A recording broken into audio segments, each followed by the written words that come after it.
अस्सलाम वालेकुम, मैं हूं नबील कादिर। आप देख रहे हैं CN इन्फो पॉइंट।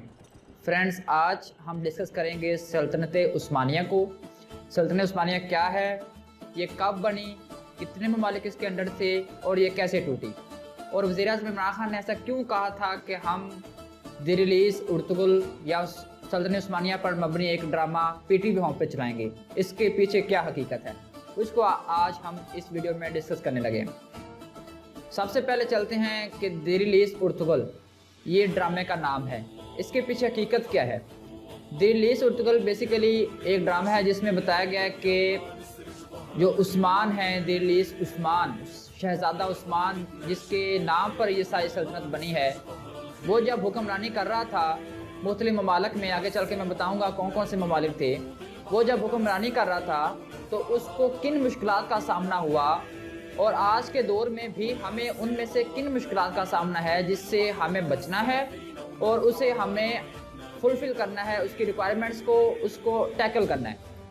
तो सबसे पहले बात करते हैं कि दिरिलीस उर्तुगल ड्रामे में क्या है, कितनी अक़साम हैं, क्या अक़साम है।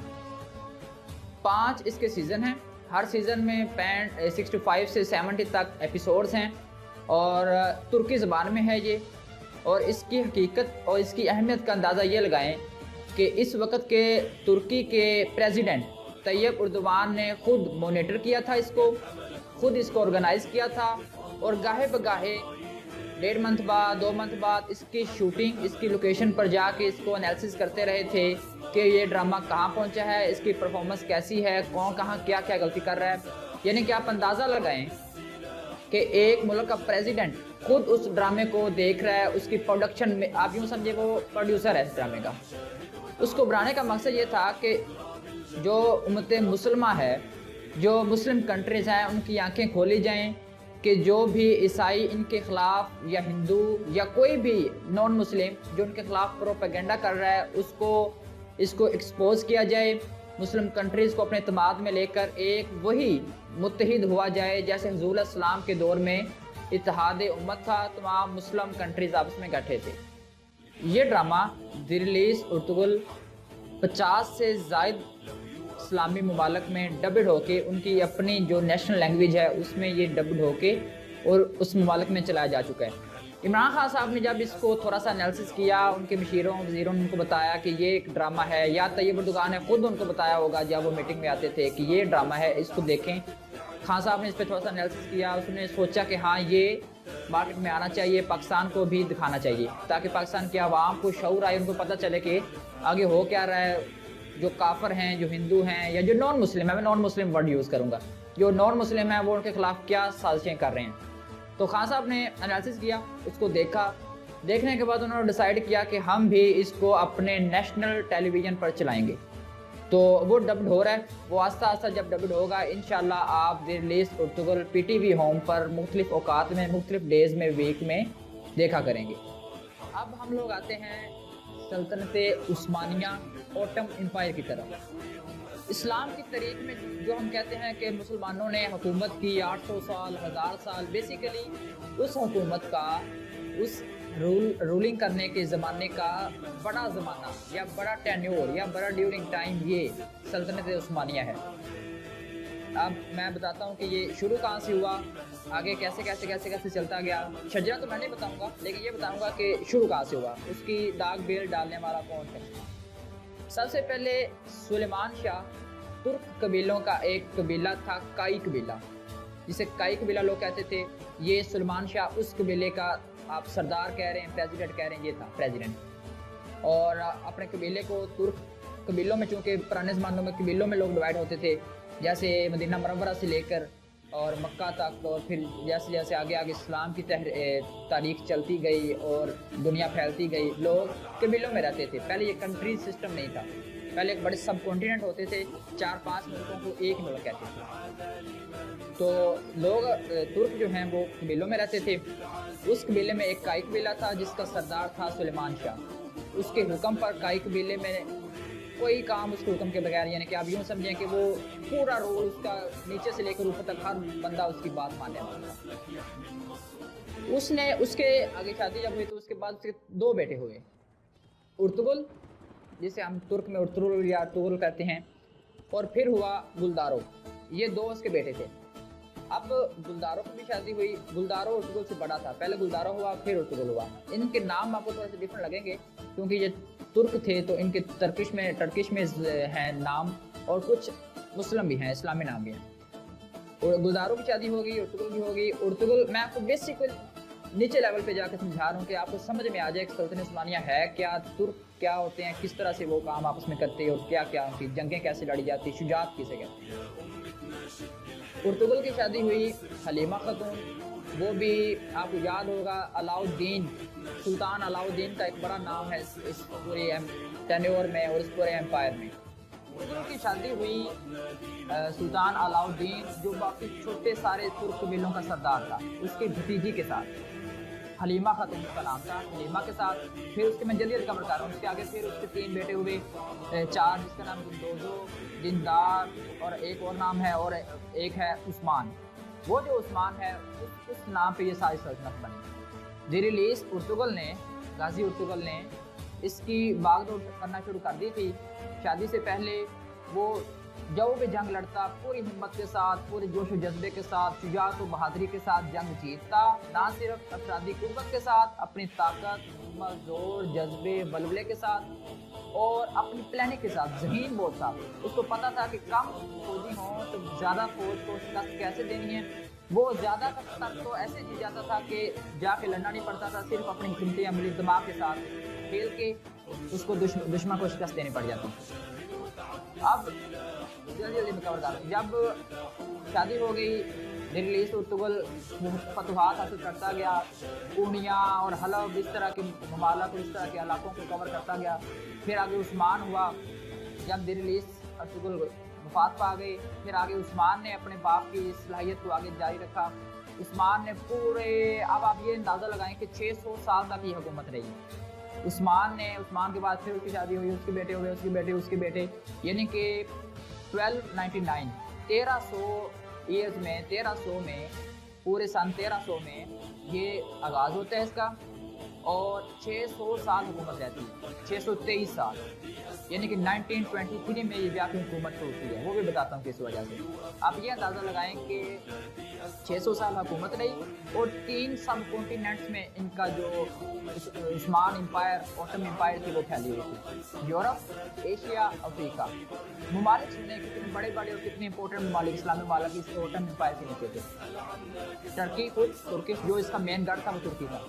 फिर ग्रीक, फिर है बल्गेरिया, हंगरी, 2-4 बताता हूँ, रोमानिया, जॉर्डान, फ़लस्तीन, सीरिया, लुबनान, इस तरह के ममालिक और कुछ अरब ममालिक भी थे। इस तरह के ममालिक बड़े बड़े जो बड़े इस्लामिक माने जाते हैं वो इस ओटम एम्पायर के नीचे थे।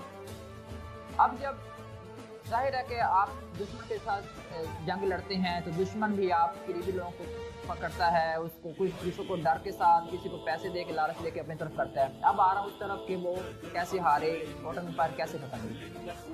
दुश्मन ने सोचा कि ये तो पूरी दुनिया में कब्जा कर लेंगे।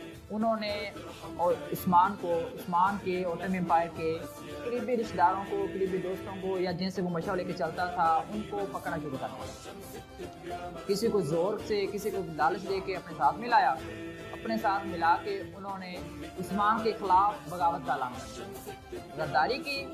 तो इस पूरी एम्पायर में से लोगों को अपने साथ मिलाकर उस्मान के खिलाफ बगावत कर दी, उस्मान की सल्तनत को तबाह कर दिया और सारी सल्तनत का बेड़ा गर्क, हर मुल्क का तब से ये मिस्र, शाम और ये मुल्क तब डिवाइड हो गए।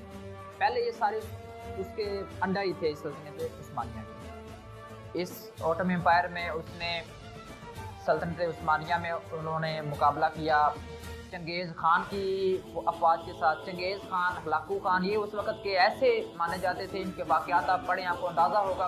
इस कदर आप ये समझें कि रहम दिल नहीं थे, बड़े बेरहम और बड़े दर्दमंदी के साथ, और बड़ी ये चीज़ उनके पास ही नहीं गुजरती थी, यानी कि बड़े ही ना जालिम किस्म के हुक्मरान थे और अपने दुश्मनों को ऐसी मौत देते थे कि देखने वाला दंग रह जाता था। इनके साथ लड़े, इनको शिकस्त दी।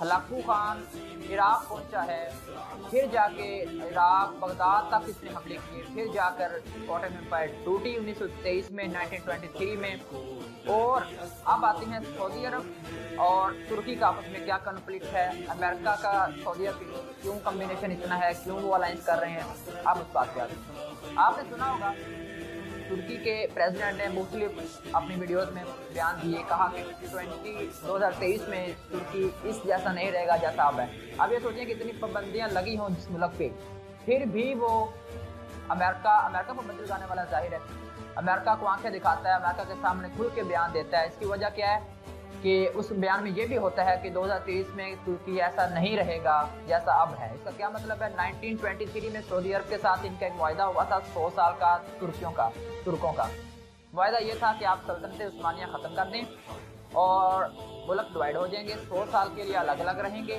फिर 100 साल जब मुकम्मल हो जाएंगे तब आप वापस, यानी कि आपका वायदा टूट जाएगा, हम दोबारा सल्तनत उस्मानिया के अंडर आ जाएंगे, सऊदी अरब और जो सारी ममालिक मैंने आपको बताया। ये जो मैंने बताया सम कंट्रीज ऑफ अरेबिया, ये इसमें सऊदी अरब था, ये सारे उन्होंने मुआहदे में ये लिखा कि हम सारे 100 साल के लिए आपके ज़ेरे अंडर हैं, उसके बाद ये मुआहदा टूट जाएगा और आप लोग, हम आपके अंडर आ जाएंगे, आप हम पे रूलिंग दोबारा करेंगे। आपने देखा होगा कि सऊदी अरब में अगर जाएँ तो मस्जिद नबवी में कुछ पुराने तर्ज के भी इमारात बने हुए हैं और बिल्डिंग बनी हुई है, वो सल्तनत उस्मानिया तुर्कों की होती है, वो उन्होंने शहीद को ज़ाहिर नहीं करेंगे और वो तोसी करते जा रहे हैं, उसको बढ़ाते जा रहे हैं, उसकी रेनोवेशन करते जा रहे हैं, लेकिन उसको उन्होंने वैसे ही बरकरार रखा हुआ है। तो अब आते हैं कि अमेरिका और सऊदी अरब का क्या ताल्लुक है आपस में। सऊदी अरब ज़ाहिर है वो उनके पास इतने वो डेवलप नहीं है टेक्नोलॉजी में, सिर्फ एक ऑयल ही है, तेल जो बेचकर वो दुनिया को गुजारा करते हैं। अमेरिका चूँकि ज़ाहिर है डेवलप कंट्री है, अमेरिका के पास टेक्नोलॉजी भी इनोवेशन करते रहते हैं, टेक्नोलॉजी में जदीद तरीन उनके पास चीज़ें हैं।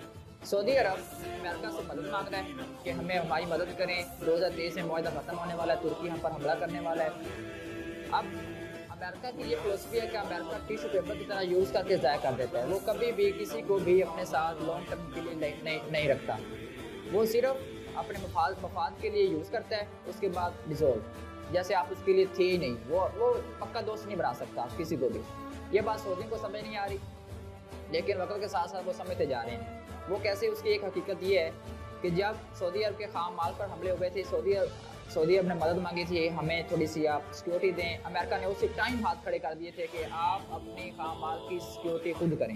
इसका क्या जिम्मेदारी है कि आप, इसका क्या मतलब है कि वो आपको कभी भी सिक्योर नहीं करेंगे, जब भी आपको मुश्किल वक्त आएगा भाग जाएंगे। अभी फिलहाल आपसे फ़ायदा लेंगे, सस्ते तेल लेंगे, सिक्योरिटी थोड़ी बहुत दे रहे हैं, वो अलग बात है। CIA के जो पुराने रिटायर हो जाते हैं ऑफिसर्स, वो सऊदी अरब हायर कर लेता है, वो जाहिर है उनका आपस में है कमिटमेंट। लेकिन जब तुर्की अपने जोश पे आए, उन्होंने देखना अमेरिका है या सऊदी अरब। 2-3 इसमें ट्विस्ट हैं इस स्टोरी में। पहला ये कि कोई भी कंट्री आजकल के दौर में मुआहदे को नहीं मानता, वो ऐसा कैसे हो सकता है कि सऊदी अरब अपने आप को चुप करके तुर्कियों के अंडर चला जाए या उसके ज़ेर तमाम हो जाए, या सऊदी अरब पर तुर्की की हुकूमत हो जाए या उसको वो कंट्रोल करे। ऐसा नहीं हो, मेरा ख्याल है कि नहीं होगा ऐसे।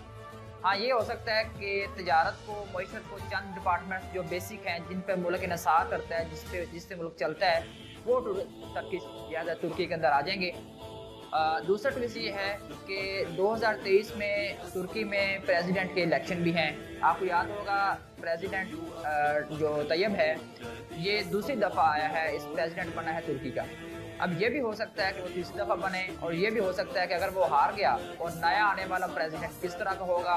और अब ये देखें कि जो नया आने वाला प्रेसिडेंट होगा उस पर सऊदी अरब और अमेरिका की कितनी इन्वेस्टमेंट होगी। इन्वेस्टमेंट आप सोच लो, इन्वेस्टमेंट कैसी, वो ऐसे कि वो ऐसे बंदे को लाना चाहेंगे, पैसे के ज़रिए ख़रीद कर, ड्रा करके ऐसे बंदे को लाएंगे कि वो उनके साथ जब मुआहदा 2023 में पूरा होगा तो पंगा ना ले, उनके साथ ये ना कहे कि मुआहदा ख़त्म हो गया, आप हमारे ज़ेर तमाम आए। तो वो पूरी कोशिश करेंगे कि बंदा नरम आए, इतना सख्त लहजे वाला ना आए। और आपको पता है कि तैयब एर्दोगान इस वक्त पूरे आलम इस्लाम के बेहतरीन और पॉपुलर तरीन इस वक्त लीडर हैं, इमरान खान से भी और दूसरे ममालिक, मोहम्मद बिन सलमान, जिसको भी ले लें। और इस वक्त तैयब एर्दोगान ने इमरान खान के साथ और मलेशिया के महातीर मोहम्मद के साथ मिलकर एक ब्लॉक भी बनाने की कोशिश की थी, लेकिन अनफॉर्चुनेटली मलेशिया के जो हैं प्राइम मिनिस्टर या प्रेसिडेंट, वो उन्होंने इस्तीफ़ा दे दिया और अलग हो गए सियासत से। अभी उम्मीद है कि वो दोबारा टर्न करेंगे, यू टर्न लेंगे, اور دیکھتے ہیں حالات کس طرف جاتے ہیں. الیکشن بھی آ رہے ہیں 2023 میں اور یہ معاہدہ بھی ختم ہونے والا ہے. لیکن میرا خیال ہے کہ ایسا پاسبل نہیں ہوگا کہ سعودی عرب یہ سارا سلطنت عثمانیہ خود آئی, کیونکہ جب انہوں نے یہ بنائی تھی تب ملکوں کے ساتھ لڑ کے اس دور میں کوئی نہیں مانتا تھا ان کی بات, کوئی آسانی سے فتوحات حاصل نہیں ہوئی تھی. تو اس وقت اس دور میں کیسے ہو سکتا ہے ٹیکنالوجی کے دور میں؟ تو میرا خیال ہے کہ جدوجہد کے ساتھ, پوری ایمانداری کے ساتھ, پوری ذہانت کے ساتھ, بہادری کے ساتھ, ویسے بھی طیب اردوان بہت بہادر ہیں, پوری دنیا ان کی بات سنتی ہے. جب جہاں بھی خطاب ہوتا ہے پوری ان کی ایک کال پہ پورا ترکی اکٹھا ہو جاتا ہے. ہم پاکستانیوں کے ساتھ بڑا پیار کرتے ہیں, لیکن وہ الگ بات ہے. اور اس طرح سے پورے دنیا کو اپنے تقریباً 3 سب کانٹیننٹ کے ممالک کو اپنے سے اہتمام لے لینا, یہ ایک الگ بات ہے. امید ہے کہ آپ کو ویڈیو پسند آئی ہوگی. اگر ویڈیو پسند آئے تو اس ویڈیو کو زیادہ سے زیادہ اپنے دوستوں کے ساتھ شیئر کریں. ہمارے چینل کو سبسکرائب کریں, بیل آئیکن کو لازمی کلک کریں تاکہ اسی طرح کی انفارمیٹیو ویڈیوز آپ کو ملتی رہیں. شکریہ.